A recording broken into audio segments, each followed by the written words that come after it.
شکست کا استعمال کر کے آپ کو تنہا چھوڑنے کی کوشش کر رہا ہے۔ بھائی انہیں ایسا مت کرنے دو۔ اورحان اسے کہتا ہے میرے لیے میرا بھائی کافی ہے، یہ کہتے ساتھ ہی تیر نقشے میں دے مارتا ہے۔ ادھر نیلوفر واپس قبیلے جا پہنچتی ہے اور سپاہیوں سے کہتی ہے جلدی کرو، سب اتارو۔ وہاں پہنچنے والی ملعون خاتون غصے سے کہتی ہیں قبیلے میں اتنے کاموں کے ہوتے ہوئے تم لوگ کہاں تھے؟ حلیمہ کہتی ہے کیا ہم اپنا کام مکمل کیے بغیر جا سکتے تھے والدہ؟ نیلوفر کہتی ہے ہم نے جانے سے پہلے ہی گاڑیوں کو لادنا شروع کر دیا تھا۔ اور گنچا کہتی ہے ہم نے بھی علاج کا سامان تیار کر دیا ہے، جب کھانے تیار ہو جائیں گے تو ہم ایک ساتھ قرارگاہ روانہ ہوں گے۔ ملعون خاتون کہتی ہیں کوئی کہیں نہیں جائے گا۔ نیلوفر کہتی ہے اورحان صاحب ہمارے انتظار میں ہوں گے۔ ملعون خاتون کہتی ہیں میں نے کہا کہ تم کہیں نہیں جاؤ گی، تم یہیں رہو گی۔ حلیمہ بیچ میں بولتے ہوئے کہتی ہے لیکن بھابھی، تو ملعون خاتون اس کی بات کاٹتے ہوئے نیلوفر سے کہتی ہیں تم سب مل کر سارے ادھورے کام مکمل کرو گی۔ حلیمہ اور حفصہ گاڑیاں لے کر سوگوت کل جائیں گی اور سپاہی ان سے گاڑیاں لے لیں گے۔ یہ کہتے ساتھ ہی ملعون خاتون جانے لگتی ہیں تو نیلوفر پوچھتی ہے ملعون خاتون کیوں؟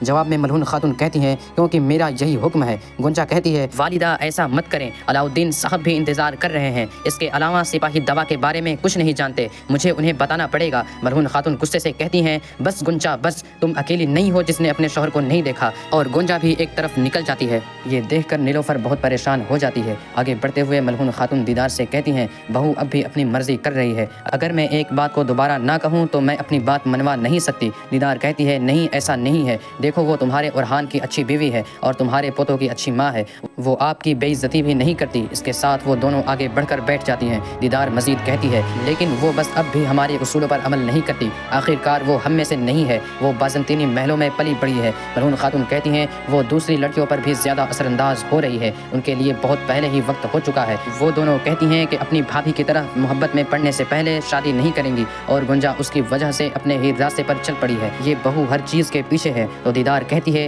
گنجا کے پاس پہلے ہی کافی مسائل ہیں ملعون خاتون، جب آپ بھی اس پر غصہ کرتی ہیں تو وہ لڑکی بہت دل برداشت ہو جاتی ہے۔ ملعون خاتون کہتی ہیں یہ مسئلہ ہم سب کو متاثر کرتا ہے خاتون، وہ ایک سردار کے بچے کو بیٹا نہیں دے پا رہی ہے اور علاؤالدین اس کی وجہ سے کسی دوسری خاتون سے شادی نہیں کرنا چاہتا۔ بس بہت ہو گیا، ہر کوئی دیکھے گا کہ اس قبیلے میں کس کی بات اہم ہے، ہر کوئی اپنی حد جانے گا، فاطمہ بھی جلدی پہاڑوں سے آ جائے گی، میں اس مسئلے کو مزید نہیں بڑھاؤں گی، میں اس کی اور حلیمہ کی شادی کرواؤں گی۔ علاؤالدین کی بھی دیدار خاتون مجھے اس بارے میں تمہاری مدد چاہیے، علاؤالدین کی نسل کو جاری رکھنے کے لیے ایک مناسب دلہن کو تلاش کرو۔ اسی کے ساتھ ایک خاتون ملعون خاتون سے کہتی ہیں ملعون خاتون عثمان صاحب سوگوت کے لیے روانہ ہوں گے۔ یہ سنتے ساتھ ہی ملعون خاتون اٹھ کر چلی جاتی ہیں۔ اندر گنجا بہت اداس کھڑی ہوتی ہے کہ نیلوفر اس کے پاس آتی ہے اور کہتی ہے وہ ہم سب سے ناراض تھیں لیکن انہوں نے غصہ تم پر نکالا، پریشان مت ہو۔ نم آنکھوں کے ساتھ گنجا کہتی ہے ہمیشہ کی طرح میری اولاد نہیں ہو سکتی ہے نا، اس لیے میرے ساتھ ایسا سلوک کیا جاتا ہے، میں جانتی ہوں۔ نیلوفر اسے حوصلہ دیتے ہوئے کہتی ہے ان کا مسئلہ محاصرہ ہے، وہ اندر ہی اندر اورحان اور علاؤالدین کے بارے میں پریشان ہیں،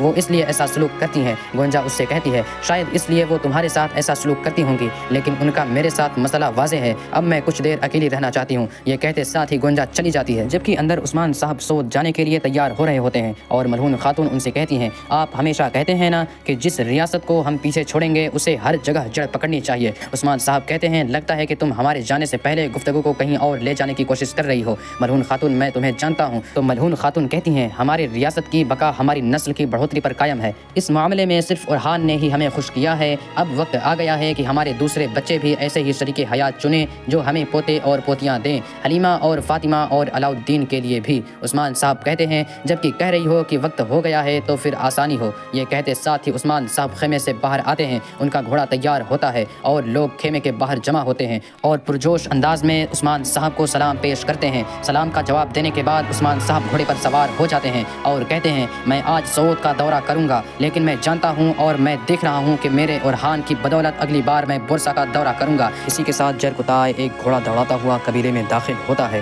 وہ اپنا گھوڑا عثمان صاحب کے گھوڑے کے ساتھ لا جوڑتا ہے اور کہتا ہے ہمیں بورسا سے خبر ملی ہے اورحان صاحب پر بورسا کے داخلی دروازے پر گھات لگا کر حملہ کیا گیا ہے، ہمارے بہت سے شہید ہیں۔ یہ سن کر سب بہت پریشان ہو جاتے ہیں۔ نیلوفر کہتی ہے اے میرے اللہ اورحان کی حفاظت فرما۔ جرکتائے مزید کہتا ہے اورحان صاحب اور علاؤالدین صاحب بالکل ٹھیک ہیں، لیکن بوران ان کے ہاتھوں میں قید ہے، ہم نہیں جانتے کہ وہ زندہ ہے یا مر گیا ہے۔ یہ سن کر عثمان صاحب بہت پریشان ہو جاتے ہیں۔ ناظرین اس کے بعد ہم دیکھتے ہیں کہ بورسا کے زندان میں ترک قیدیوں پر ظلم کے پہاڑ توڑے جا رہے ہوتے ہیں، وحشیوں کی طرح انہیں مارا پیٹا جا رہا رہا ہوتا ہے۔ ایک وحشی بران پہ تشدد کرتے ہوئے پوچھتا ہے، بولو تم یہاں کیسے داخل ہوئے؟ تم برسا میں کیسے داخل ہوئے؟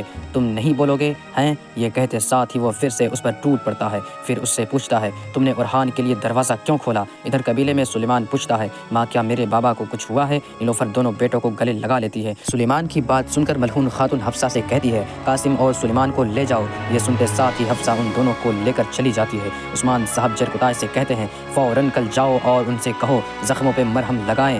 2 دن بعد عثمان صاحب سب کو جرگے میں بلا رہے ہیں۔ حکم ملتے ساتھ ہی جرکتائے چلا جاتا ہے اور عثمان صاحب لوگوں سے مخاطب ہوتے ہوئے کہتے ہیں، میرے بہادروں، میری بہنوں کے بہادر بچوں، میں تم سے پوچھ رہا ہوں، کیا کوئی لاچار کتا گیدڑ کائیوں کے شیروں کو شکست دے سکتا ہے؟ کیا کافروں کا بچھایا ہوا جال ہمیں روکے گا؟ جس برسا کو فتح کرنے کی قسم کھائی ہے وہ میرے سپاہیوں کو کبھی نہیں روک سکتے، کبھی نہیں۔ میں تم سے وعدہ کرتا ہوں کہ ہونے والے جرگے میں نکلنے والا فیصلہ برسا میں کفار کا خاتمہ ہوگا، لیکن برسا آخری قلعہ نہیں ہوگا۔ پھر تلوار بے میان کرتے ہوئے کہتے ہیں، اللہ کی قسم کھاتا ہوں، جب تک یہ جان جسم میں سلامت ہے میرا ہدف صرف بورسا نہیں ہے، ایزنک اور عظمیت ہے۔ ان سرزمینوں میں جہاں کافروں کی حکمرانی ہے ہر جگہ ہوگی۔ یہ سن کے لوگ زندہ باد حضور کے نعرے بلند کرتے ہیں۔ اسی کے ساتھ ملعون خاتون کے منع کرنے کے باوجود نیلوفر کہتی ہے، اسما خاتون میرا گھوڑا تیار کرو۔ یہ سن کے ملعون خاتون کو بہت غصہ آتا ہے۔ اور ناظرین، اسی کے ساتھ ایپیسوڈ بھی اختتام پذیر ہوتی ہے۔ ویڈیو پسند آیا تو لائک کر دیں، شیئر کر دیں، سبسکرائب نہیں کیا ہوا ہو تو سبسکرائب کرنے کے ساتھ ساتھ گھنٹی والے آئیکن کو دبانا مت بھولیں۔ اور ناظرین، اس کے ساتھ یہ بھی بتاتے چلیں کہ ہمارے ایکسپلین کرنے کا انداز کیسا لگا۔ ملتے ہیں انشاءاللہ نیکسٹ ویڈیو میں، تب تک کے لیے رکھیں اپنا اور اپنوں کا بہت زیادہ خیال۔ اللہ نگہبان۔